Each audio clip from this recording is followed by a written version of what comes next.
দিল্লি থেকে প্রায় 2200 কিলোমিটার দূরে শ্রীরঙ্গপত্তনম শহরের একটি দুর্গে বন্দী ছিল দুই ভাই। বড় ভাইয়ের বয়স 10 বছর আর ছোট ভাইয়ের বয়স মাত্র 5 বছর। বড় ভাই একটি ছুরি দিয়ে জানালার গ্রিল কাটার চেষ্টা করছে, আর ছোট ভাই ভয়ার্ত চোখে বড় ভাইয়ের কাণ্ড দেখে যাচ্ছে। বড় ভাই একসময় জানালার গ্রিল কাটতে সক্ষম হয়, তারপর জানালার সাথে একটি রশি বেঁধে তার নিচের দিকে লটকে দিল, আর ছোট ভাইকে পিঠের উপর নিয়ে রশি বেয়ে নিচে নেমে গেল। কিছুক্ষণ পর পুরো শ্রীরঙ্গপত্তনমে ছড়িয়ে গেল যে বিদ্রোহী জেনারেল হায়দার আলীর দুই ছেলে টিপু ও করিম পালিয়ে গিয়েছে। জি হ্যাঁ, 10 বছর বয়সী এই ছোট বাহাদুর ছেলেটি ছিল ইতিহাসে মহীশূরের বাঘ নামে খ্যাত ফতেহ আলী সাহাব টিপু, যাকে সবাই টিপু সুলতান নামে চিনে। এটি 1760 সালের ঘটনা। জানালার গ্রিল কেটে বন্দি দশা থেকে নিজের ছোট ভাইকে নিয়ে পালিয়ে বেড়াচ্ছিল 10 বছর বয়সী সাহসী টিপু সুলতান। তার বাবা হায়দার আলী মহীশূরের রাজার জেনারেল কমান্ডার ছিলেন, কিন্তু বিরোধীদের চক্রান্তের কারণে রাজার চোখে তিনি বিদ্রোহী হয়ে গেলেন। তারপর তিনি সেখান থেকে পালিয়ে যান। হায়দার আলী পালিয়ে যাবার ফলে তার দুই ছেলেকে রাজা বন্দী করেন। সেই বন্দিত্ব থেকে পালিয়ে যান টিপু সুলতান ছোট ভাইকে সাথে নিয়ে। পালিয়ে যাবার খবর রাজার কাছে পৌঁছানোর পর পুরো শহরে দুই ভাইয়ের খোঁজ ছড়ি হয়ে যায়। তখন শহরে হিন্দু ধর্মের হোলি উৎসব চলছিল। হায়দার আলীর সমর্থকরা তার ছেলেদের হোলির রঙে রাঙিয়ে শহর থেকে পালিয়ে যেতে সাহায্য করে। এইভাবে দুই ভাই একসময় বাবার সাথে গিয়ে মিলিত হয়। এই ফিল্মি স্টাইলের পালিয়ে যাবার ঘটনার 1 বছরের মধ্যেই টিপু সুলতানের বাবা হায়দার আলী মহীশূরের ক্ষমতা দখল করতে সক্ষম হন। ক্ষমতা পাবার পর হায়দার আলী হয়ে যান সুলতান, আর তার ছেলে টিপু সুলতান হয়ে যান শাহজাদা বা উত্তরাধিকারী। হায়দার আলীর 21 বছরের হুকুমত যুদ্ধ বিগ্রহতেই কেটে গেল। 1782 সালে যখন ইংরেজদের সাথে যুদ্ধ করে হায়দার আলী শহীদ হয়ে যান, তখন রাজ সিংহাসনে বসেন টিপু সুলতান। উত্তরাধিকার সূত্রে রাজ্যের ক্ষমতার সাথে সাথে বাবার রেখে যাওয়া যুদ্ধগুলোও জুটল টিপু সুলতানের ভাগ্যে। বলা হয়ে থাকে মহীশূরের সিংহাসন ফুলের নয়, বরং কাঁটায় ভরা এক বিছানা ছিল। এটা নিশ্চিত ছিল যে টিপু সুলতান হাজারো চেষ্টা করে তার রাজ্যের পতন ঠেকাতে পারবে না। হয়তো আরও কিছুদিন রাজ্য ঠেকিয়ে রাখতে পারবে, কিন্তু পতন নিশ্চিত ছিলই, যার মূল কারণ ছিল মহীশূর রাজ্যের বিপজ্জনক জিওগ্রাফি। আজ ভারতের কর্ণাটক, তামিলনাড়ু ও কেরালার অংশ নিয়ে গঠিত ছিল তখনকার মহীশূর রাজ্য, যার পশ্চিম দিকে ছিল সমুদ্র আর বাকি 3 দিকেই ছিল টিপু সুলতানের দুশ্মনে ঘেরা। দক্ষিণ পূর্ব দিকে ছিল ইংরেজরা, মানে ইস্ট ইন্ডিয়া কোম্পানি। দক্ষিণ ভারতে ইংরেজদের সেনা দপ্তর ছিল মাদ্রাজে, যা বর্তমানে ভারতের চেন্নাই বলে পরিচিত। ইংরেজদের এলাকার সাথে পশ্চিম দিকে ছিল হায়দ্রাবাদ রাজ্য, যা আজকের ভারতের আন্ধ্রপ্রদেশের অংশ, আর উত্তর দিকে ছিল মারাঠা সাম্রাজ্য, যাদের সীমানা মহীশূরের সড়ক থেকে শুরু করে দিল্লি পর্যন্ত বিস্তৃত ছিল। এই 3 শক্তিশালী সাম্রাজ্যই ছিল টিপু সুলতানের দুশ্মন, কারণ তখনকার সময় মহীশূর রাজ্যই ছিল ভারতবর্ষের সবচেয়ে উন্নত রাজ্য। তাদের অর্থনীতি ছিল অন্যদের থেকে অনেক অনেক এগিয়ে। মহীশূরের মানুষের আয় রোজগার অন্যান্য রাজ্যের থেকে 5 গুণ বেশি ছিল। মশলা ও কাপড় উৎপাদনে মহীশূর ছিল ভারতবর্ষের সবার চেয়ে অনেক গুণ এগিয়ে। এই জন্য সবাই মহীশূর দখল করতে চাইত, যে কারণে এদের সাথে শান্তি চুক্তিও ছিল একটি অসম্ভব বিষয়। স্থলপথের 3 দিকে দুশ্মন আর একদিকে সমুদ্র, এরকম বিপজ্জনক জিওগ্রাফিতে দুর্বল পজিশনে দাঁড়িয়েছিল মহীশূর রাজ্য। কিন্তু টিপু সুলতান হার মানার মতো পাত্র ছিলেন না। তিনি শান্তি চুক্তি ও যুদ্ধ উভয়ের জন্যই সবসময় প্রস্তুত থাকতেন। অনেকবার শান্তি চুক্তি হলেও সেগুলো বেশি দিন টেকেনি। শেষ পর্যন্ত যুদ্ধই অনিবার্য হয়ে যায়। এসব যুদ্ধে টিপু সুলতান তার দুশ্মনদের বারবার পরাজিত করেছিলেন, যার জন্যে তাকে মহীশূরের বাঘ নামে ডাকা হতো। ইংরেজদের সাথে যে যুদ্ধে টিপু সুলতানের বাবা হায়দার আলী মারা যান, এই যুদ্ধে টিপু সুলতানের জায়গায় অন্য কেউ থাকলে তখনই ইংরেজদের হাতে মহীশূর রাজ্যের পতন হতো। কিন্তু টিপু সুলতান একের পর এক যুদ্ধে ইংরেজদের নাকানি চোবানি খাইয়েছেন। শেষ পর্যন্ত ব্যাঙ্গালোরের দুর্গে ইংরেজরা টিপু সুলতানের কাছে আত্মসমর্পণ করে শান্তি চুক্তির দরখাস্ত করল এবং দয়ালু টিপু সুলতানও শান্তি চুক্তি করে নেন। বলা হয়ে থাকে, যদি এই শান্তি চুক্তি না করে টিপু যুদ্ধ চালিয়ে যেতেন তাহলে ইংরেজদের দক্ষিণ হেডকোয়ার্টার মাদ্রাজও দখল করতে পারতেন। এতে করে অন্তত দক্ষিণ ভারত ইংরেজ থেকে স্বাধীন থাকত। কিন্তু টিপু সুলতান দয়াশীল মনের পরিচয় দিয়ে 1784 সালে যুদ্ধবিরতির চুক্তি করে নেন। এই জয়ের ফলে টিপু সুলতান পুরো ভারতবর্ষের জন্য হিরো হয়ে গেলেন। ভারতের মানুষ টিপু সুলতানের মাধ্যমে নিজেদের স্বাধীনতার স্বপ্ন দেখা শুরু করেছিল। কিন্তু পুরো ইংল্যান্ড যখন দুঃখের সাগরে ভাসতে লাগলো, ইংল্যান্ডের রাজপরিবার বুঝে গেল যে ভারতে শাসন করতে হলে প্রথমে টিপুকে রাস্তা থেকে সরাতে হবে। তারা টিপু সুলতানের বিরুদ্ধে ষড়যন্ত্রের জাল বিছানো শুরু করল। টিপু সুলতানের একটি বিশেষ দুর্বলতা ছিল, তিনি রাজদরবারীদের খুশি রাখতে জানতেন না। উজির নাজির থেকে শুরু করে মন্ত্রী পর্যন্ত যে কাউকে তার ভুলের জন্য শাস্তি দিতেন। এই জন্য অনেকেই মনে মনে তার বিরোধী হয়ে যায়, যার মধ্যে প্রধান উজির মীর সাদিক এবং অন্য আরেক উজির পুরুনিয়া অন্যতম। মীর সাদিক ও পুরুনিয়া রাজদরবারের ভিতরেই টিপু সুলতানের বিরুদ্ধে গাদ্দার তৈরির সিলসিলা শুরু করে দিল। আর এই বিশ্বাসঘাতকদের ক্রয় করা শুরু করল ইস্ট ইন্ডিয়া কোম্পানির নতুন গভর্নর জেনারেল লর্ড কর্নওয়ালিস। এই জেনারেল ছিল খুবই চতুর। দুশ্মনকে ময়দানে পরাজিত করার চাইতে তার নিজের ঘরেই দুর্বল করে দেবার দারুণ প্রতিভা ছিল কর্নওয়ালিসের। লর্ড কর্নওয়ালিস মহীশূরের রাজধানী শ্রীরঙ্গপত্তনমে অনেক গোয়েন্দা প্রেরণ করল, যার মধ্যে অন্যতম ছিল সৈয়দ ইমাম। এই সৈয়দ ইমাম শ্রীরঙ্গপত্তনমে গিয়ে নারাজ ও লোভী অনেক রাজদরবারীকে ইস্ট ইন্ডিয়া কোম্পানির পক্ষে নিয়ে এলো। কিন্তু এই ষড়যন্ত্র বেশি দিন টিকল না। একসময় এদের সবাই ধরা পড়ে যায় এবং টিপু সুলতান সৈয়দ ইমাম সহ সকল গাদ্দারদের মৃত্যুদণ্ড দিলেন। তবু গাদ্দার ফ্যাক্টরির প্রোডাকশন থেমে যায়নি, বরং দিন দিন বেড়েই যাচ্ছিল। লর্ড কর্নওয়ালিস টিপু সুলতানের রাজদরবারে গাদ্দার ক্রয় করার পাশাপাশি হায়দ্রাবাদের নিজাম ও মারাঠিদের সাথে নিয়ে চুক্তি ভঙ্গ করে যুদ্ধ শুরু করে দিল।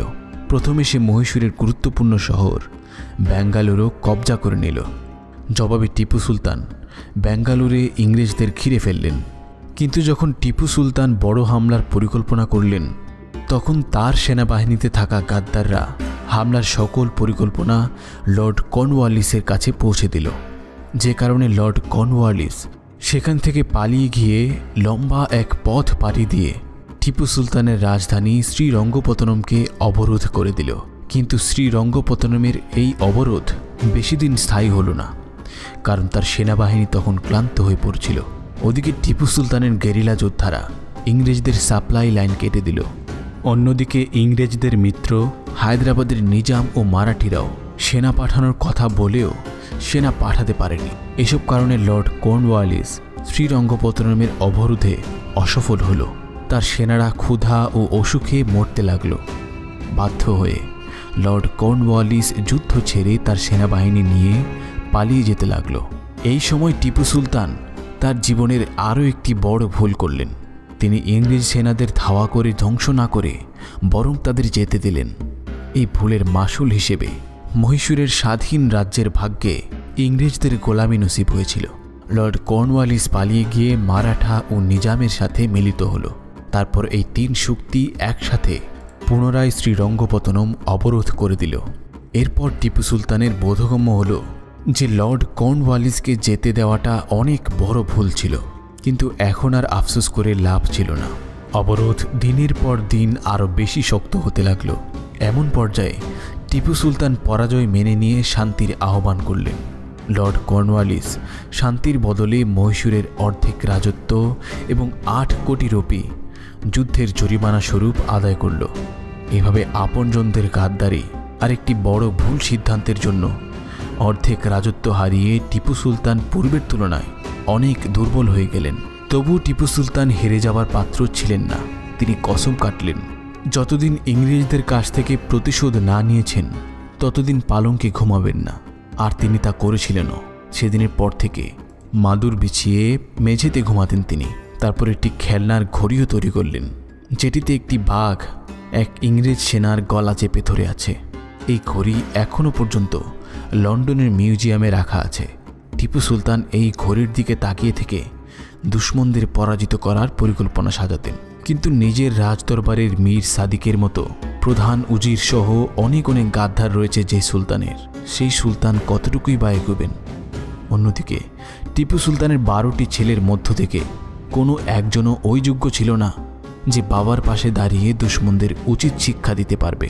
এখন বাস্তবতা হলো অর্ধেক রাজত্ব হারিয়ে ফেলা এক সুলতান, যে কিনা নিজের পার্থক্যের দিকে এগিয়ে যাচ্ছে, যার কোনো যোগ্য উত্তরাধিকারও নেই, যার চতুর্দিকে দুশ্মনেরা ঘেরাও করে আছে এবং যার মন্ত্রী পরিষদ থেকে শুরু করে সেনা কমান্ডারদের ভেতরে গাদ্দারে ভরপুর।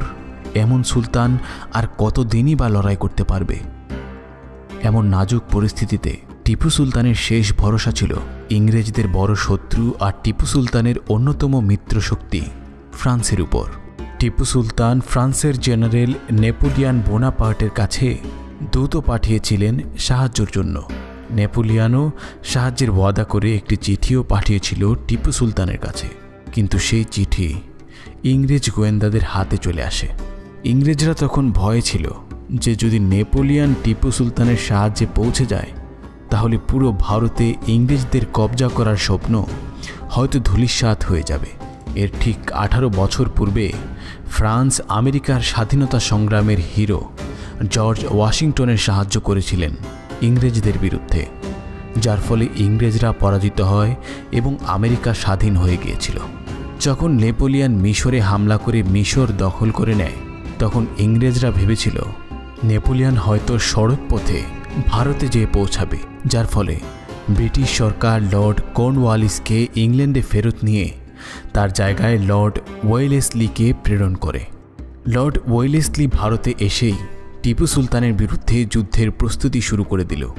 ইংল্যান্ড থেকে নতুন সেনাবাহিনীও তার সাহায্যে পৌঁছাতে লাগল। কিন্তু টিপু সুলতানের বিরুদ্ধে লর্ড ওয়েলেসলির বড় কোনো যুদ্ধের প্রয়োজনও ছিল না।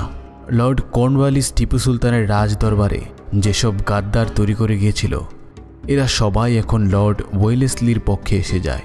মহীশূরের বেশিরভাগ দুর্গের কমান্ডারেরাও লর্ড ওয়েলেসলিকে ভরসা দিল যে হামলা শুরু হলেই তারা বিনা যুদ্ধেই পরাজয় মেনে নেবে। 1799 সালে লর্ড ওয়েলেসলি তার মিত্র হায়দ্রাবাদের নিজাম ও মারাঠাদের নিয়ে চতুর্দিক থেকে মহীশূরে হামলা করে দিল। টিপু সুলতান ইংরেজদের বিরুদ্ধে সেনা প্রেরণ করলে তার কমান্ডারেরা দুশ্মনের উপর হামলা করার সকল সুযোগই ইচ্ছে করে হাতছাড়া করতে লাগলো। কমান্ডারদের এসব কাণ্ড দেখে সিপাহীরা যখন প্রশ্ন করত, তখন কমান্ডারেরা বলতো যে এটাই সুলতানের আদেশ। এরকম বলে সিপাহীদের চুপ করিয়ে দিত গাদ্দার কমান্ডারেরা। এক পর্যায়ে মহীশূরের বাঘ টিপু সুলতান নিজেই সেনা নিয়ে দুশ্মনের মোকাবেলায় বের হয়ে গেলেন এবং ইংরেজদের নাস্তানাবুদ করে দিলেন। লর্ড ওয়েলেসলিও তার এক রিপোর্টে টিপু সুলতানের দক্ষ জেনারেল হবার কথা স্বীকার করে প্রশংসাও করেছিল। কিন্তু এখানেও টিপু সুলতানের গাদ্দার কমান্ডারেরা দুশ্মনের সাহায্য করতে লাগলো। তারা ইচ্ছে করে সিপাহীদের ইংরেজদের তোপের মুখে নিয়ে যেত এবং ইংরেজদের তোপের আঘাতে সিপাহীরা দলে দলে শহীদ হতে লাগলো। এতে করে যুদ্ধে টিপু সুলতান দুর্বল হতে থাকেন এবং তিনি পিছু হটে ডিফেন্স পজিশনে চলে গেলেন। 1799 সালের এপ্রিলে ইংরেজরা শ্রীরঙ্গপত্তনম অবরোধ করে ফেলল। এমন পর্যায়ে গাদ্দারেরাও ইংরেজদের বলে দিল শহরের দেয়ালের কোন অংশটি তুলনামূলক বেশি দুর্বল। ইংরেজরা দেয়ালের দুর্বল অংশে নিশানা লাগিয়ে গোলা বারুদ ছোড়া শুরু করল এবং সেখানে দেওয়ালের বড় একটি অংশ ধসে পড়ল। 3 মে 1799 সালে সুলতানের উজির মীর সাদিক ইংরেজদের সাথে গোপন মিটিং করল। মিটিংয়ে সিদ্ধান্ত হলো পরের দিন দুপুরে ইংরেজরা দেয়ালের ভাঙা অংশ দিয়ে ঢুকে হামলা করে দেবে। পরের দিন অর্থাৎ 4 মে দুপুরে যখন সুলতান খাবার খেতে বসেছিলেন, তখন হঠাৎ সংবাদ পেলেন তার তোপখানার কমান্ডার সৈয়দ গাফফার শহীদ হয়ে গেছেন। এই খবর শুনেই সুলতান খাবার রেখে প্রাসাদের বাহিরে চলে এলেন সেনাবাহিনীর অবস্থান পর্যবেক্ষণ করতে। সুলতান যখন প্রাসাদের বাহিরে এলেন, তখন গাদ্দারেরা প্রাসাদের দরজা ভিতর থেকে বন্ধ করে দিল যাতে টিপু সুলতান পুনরায় প্রাসাদে প্রবেশ করতে না পারে। নিয়তির কি নিষ্ঠুর খেলা! একজন সুলতানকে তার নিজের প্রাসাদে ঢোকারও সুযোগ দেওয়া হলো না। সৈয়দ গাফফারকে হত্যাও করা হয়েছিল ষড়যন্ত্র করে, যাতে সুলতান প্রাসাদের বাহিরে চলে যান, আর হয়েছিল তাই। অন্যদিকে উজির মীর সাদিক এবং পূর্ণিয়া প্রাসাদের দেয়ালের উপরের সৈন্যদের সেখান থেকে সরিয়ে নেয় বেতন দেবার বাহানা করে। এখন ময়দান একেবারে খালি। টিপু সুলতান প্রাসাদের বাহিরে ছিলেন মুষ্টিমেয় কয়েকজন সিপাহী নিয়ে। এমন সময় ইংরেজরা হামলা করে দিল তাদের উপর। সাহসী বীর টিপু সুলতানও তার মুষ্টিমেয় বিশ্বস্ত সিপাহীদের সাথে নিয়ে লড়াই চালিয়ে যেতে লাগলেন। কিন্তু এত বড় সেনাবাহিনীর সামনে কতক্ষণ আর লড়াই করবেন? একে একে সকল সিপাহী মাটিতে লুটিয়ে পড়তে লাগল। টিপু সুলতান নিজেও আহত হলেন। এক সিপাহী বলল, সুলতান, আপনি ইংরেজদেরকে নিজের পরিচয় দিয়ে দিন, তাহলে হয়তো তারা আপনাকে সম্মান করবে। তখন টিপু সুলতান তার সবচেয়ে বিখ্যাত কথাটি বললেন, বাঘের 1 বছরের জীবন শেয়ালের 100 বছরের জীবনের চেয়েও উত্তম। টিপু সুলতান ততক্ষণ লড়াই করে গেলেন যতক্ষণ না মাটির উপর তিনি দাঁড়িয়েছিলেন। ইংরেজরা তখনও জানত না প্রাসাদের বাহিরে লড়াই করা এই বাহাদুর ছিলেন স্বয়ং টিপু সুলতান। এক পর্যায়ে গুলি খেয়ে টিপু সুলতান মাটিতে পড়ে গেলেন। তখন এক ইংরেজ সৈন্য তার কোমরের হীরার পেটি খুলে নেওয়ার চেষ্টা করলে তিনি তরবারি দিয়ে সৈন্যটির একটি পাকে 2 টুকরা করে দিলেন। সঙ্গে সঙ্গে সেই সৈন্য টিপু সুলতানের মাথা বরাবর গুলি করে দিল। অমনি ভারতবর্ষের স্বাধীনতা সংগ্রামের শেষ স্বপ্নপুরুষ শহীদ হয়ে ইহলোক ত্যাগ করেন। ওদিকে প্রাসাদের ভিতরের সিপাহীরা যখন মীর সাদিক আর পূর্ণিয়ার গাদ্দারির কথা জেনে গেল, তখন সিপাহীরা সঙ্গে সঙ্গে 2 গাদ্দারকে হত্যা করে।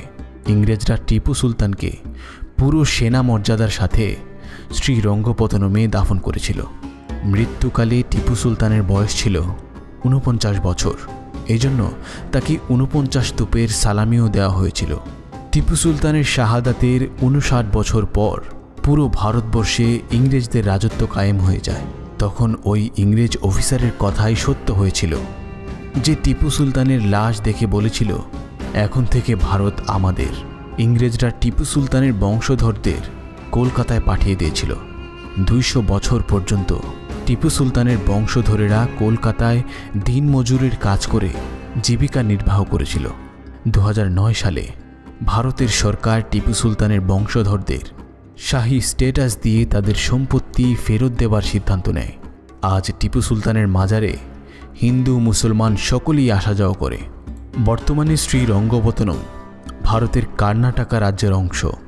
সরকারিভাবে কর্ণাটকা রাজ্যে টিপু সুলতানের জন্মবার্ষিকী পালন করা হয়। যদিও বিজেপি এবং কিছু হিন্দু সাম্প্রদায়িক সংগঠন টিপু সুলতানের জন্মবার্ষিকী পালনের বিরোধিতা করে, তারপরেও এটাই সত্য যে দক্ষিণ ভারতের হিন্দু মুসলমান সকলেই টিপু সুলতানকে একজন হিরো হিসাবে সম্মান করে। আপনার কাছে কি মনে হয়, টিপু সুলতান পরাজিত না হলে ইংরেজরা কি পুরো ভারতে তাদের রাজত্ব কায়েম করতে পারত? টিপু সুলতান সম্পর্কে আপনি কি জানেন তা আমাদের কমেন্ট বক্সে জানান। ভিডিওটি আপনার কাছে ইনফরমেটিভ মনে হলে শেয়ার করুন।